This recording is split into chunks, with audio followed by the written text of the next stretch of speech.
മലയാള സിനിമയിൽ ഒരുപാട് നല്ല വില്ലന്മാരുണ്ട്. ഇതേതാനും വില്ലന്മാരെ പെട്ടെന്ന് നമ്മുടെ ഓർമ്മയിൽ വരുന്ന വില്ലന്മാരെ കാണിക്കുന്നു. ഇതിൽ 1980 അല്ലെങ്കിൽ അതിനു മുന്നേ റിലീസ് ചെയ്ത ജയൻ ചിത്രം ശരപഞ്ചരമാണ്. ആ ഒരു കാലഘട്ടത്തിൽ മികച്ച വില്ലനും നായകനുമൊക്കെയായി മാറിയ ജയന്റെ ചിത്രമായിരുന്നു ശരപഞ്ചരം. അതെ, ഒരുപക്ഷേ ഇന്നത്തെ ഒരു തലമുറയ്ക്കും അല്ലെങ്കിൽ ആളുകൾക്ക് പലർക്കും അറിയാത്തൊരു കാര്യം, അന്ന് അതൊരു തീപ്പന്തം പോലെ ആളിക്കത്തിയിരുന്ന ഒരു കാര്യമായിരുന്നു. അതിലെ ജയനാണോ നിങ്ങളുടെ ഇഷ്ട വില്ലൻ എന്നുള്ളൊരു ചോദ്യം. പിന്നീട് നമുക്ക് പല സിനിമകളിലേക്കും കടന്നു വരാം.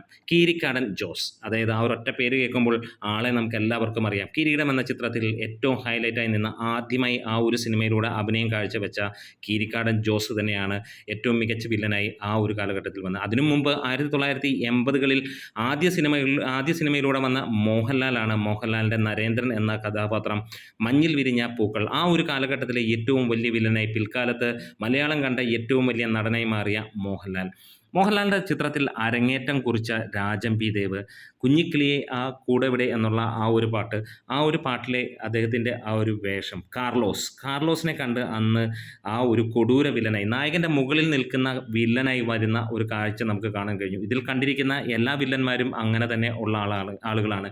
എന്തിന്, മഞ്ഞിൽ വിരിഞ്ഞ പൂക്കളിലെ മോഹൻലാൽ നായകൻ്റെ മുകളിലേക്ക് എത്തിയ കഥാപാത്രമാണ്. ജയൻ ഒരു വില്ലനായി വന്നുവെങ്കിലും നായക പരിവേഷത്തിലൂടെ വന്ന മലയാള ഫിലിം ഇൻഡസ്ട്രിയെ കുലുക്കിയ വ്യക്തിയാണ്. ഇനി മറ്റൊരു വ്യക്തി എന്ന് പറഞ്ഞു കഴിഞ്ഞാൽ ധ്രുവത്തിലെ ആ ഒരു വില്ലനായി വന്ന ആ വ്യക്തി തന്നെയാണ് ഹൈദർ മരക്കാർ. ധ്രുവത്തിലെ ഏറ്റവും ശക്തനായ കഥാപാത്രമായിരുന്നു. ഒരുപാട് താരങ്ങളുണ്ടായിട്ടും ഹൈദർ മരക്കാർ സ്വന്തം സ്പേസ് കണ്ടെത്തിയിരുന്നു. ഇനി നരേന്ദ്ര ഷെട്ടി എന്ന് പറഞ്ഞാൽ നമുക്ക് അത്ര മികച്ച ഒരു വില്ലൻ തന്നെയായിരുന്നു. സുരേഷ് ഗോപി ചിത്രത്തിൽ വന്നുവെങ്കിലും പിന്നീട് പല സിനിമകളിലും അദ്ദേഹത്തിൻ്റെ വില്ലൻ കഥാപാത്രം എറക്റ്റ് ചെയ്ത് നിന്നിരുന്നു എന്ന് തന്നെ പറയാം. അത്രത്തോളം ഗംഭീരമായിരുന്നു എന്ന് തന്നെ പറയാം. ഇനി മമ്മൂട്ടിയുടെ ആ ഒരു കഥാപാത്രം, നായകനും വില്ലനുമൊക്കെയായി അഴിഞ്ഞാടിയ ആ ഒരു കഥാപാത്രം നമുക്കറിയാം. ഭാസ്കര പട്ടേലരും ഒരു ഒന്നൊന്നര വില്ലൻ തന്നെയായിരുന്നു. മറ്റൊരു മികച്ച വില്ലൻ ചേറാടി കറിയ തന്നെയാണ്. ഏകലവ്യൻ എന്ന സിനിമയിലെ വിജയരാഘവൻ്റെ ആ ഒരു പ്രകടനം ഒരു ഗംഭീര പ്രകടനമാണ്. ഒരുപക്ഷെ മലയാളികളെ ഏറ്റവും ഞെട്ടിച്ച വില്ലൻ കഥാപാത്രം ജോൺ ഹോനായി തന്നെയായിരിക്കും. സൗമ്യനായി വന്ന് മലയാള ഫിലിം ഇൻഡസ്ട്രിയെ പിടിച്ചു കുലുക്കിയ മറ്റൊരു വില്ലൻ വേഷം. ഇനി നമുക്ക് സമീപകാലത്ത് വന്ന 2 കൊടൂരമായ വില്ലൻ വേഷങ്ങളിലേക്ക് വരാം. ഒന്ന് ജോർജ് സാർ തന്നെയാണ്. ജോർജ് സാർ കഴിഞ്ഞ സിനിമകളിലൂടെ വന്നപ്പോൾ തുടരുമെന്ന ചിത്രത്തിലൂടെ വന്ന് ഞെട്ടിച്ചിരിക്കുകയാണ്. ഒരുപക്ഷെ നായകനേക്കാൾ മുകളിൽ ആ ഒരു സിനിമ തൻ്റെ നായകത്വം ഉറപ്പിച്ച വില്ലനായി മാറുന്ന കഥാപാത്രമായി മാറി. ഇനി മറ്റൊന്ന് കൊടുമൺ പോറ്റിയാണ്.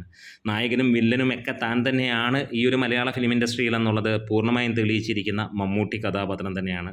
അത്ര ശക്തമായ, അത്ര ഗംഭീരമായിട്ടുള്ള ഒരു കൊടൂര വില്ലനും ഒപ്പം ചാത്തനായി മാറിയ ആ ഒരു വില്ലനെയുമൊക്കെ നമ്മൾ കണ്ടപ്പോൾ അക്ഷരാർത്ഥത്തിൽ എല്ലാം കൺഫ്യൂഷൻ തന്നെയാണ്. ഇതിലേതാണ് ഏറ്റവും മികച്ച വില്ലൻ? ഓരോ വ്യക്തിക്കും അവരവരുടെ താല്പര്യങ്ങളുണ്ടാവാം. എന്താണെങ്കിലും ഇതെല്ലാം തന്നെ സമീപകാലത്ത് വന്നതിൽ ഏറ്റവും മികച്ച വില്ലന്മാരാണ്. ഇവർ മാത്രമല്ല, ബാലങ്കൻ നായരുടെയും ഒക്കെ പല വില്ലൻ കഥാപാത്രങ്ങളുമുണ്ട്. അതൊക്കെ ഇതിനും മുകളിൽ നിൽക്കുമോ ഇതിനൊപ്പം നിൽക്കുമോ ഒക്കെ നമുക്ക് പിന്നീട് ചിന്തിക്കാം. എന്താണെങ്കിലും ഇത്ര കഥാപാത്രങ്ങൾ, 11ഓളം കഥാപാത്രങ്ങളിൽ നിങ്ങൾക്ക് ഇഷ്ടപ്പെട്ട വില്ലന്മാരുടെ പേരുകൾ 1 തൊട്ട് 11 വരെ ഇട്ട് അപ്ഡേറ്റ് ചെയ്യുക.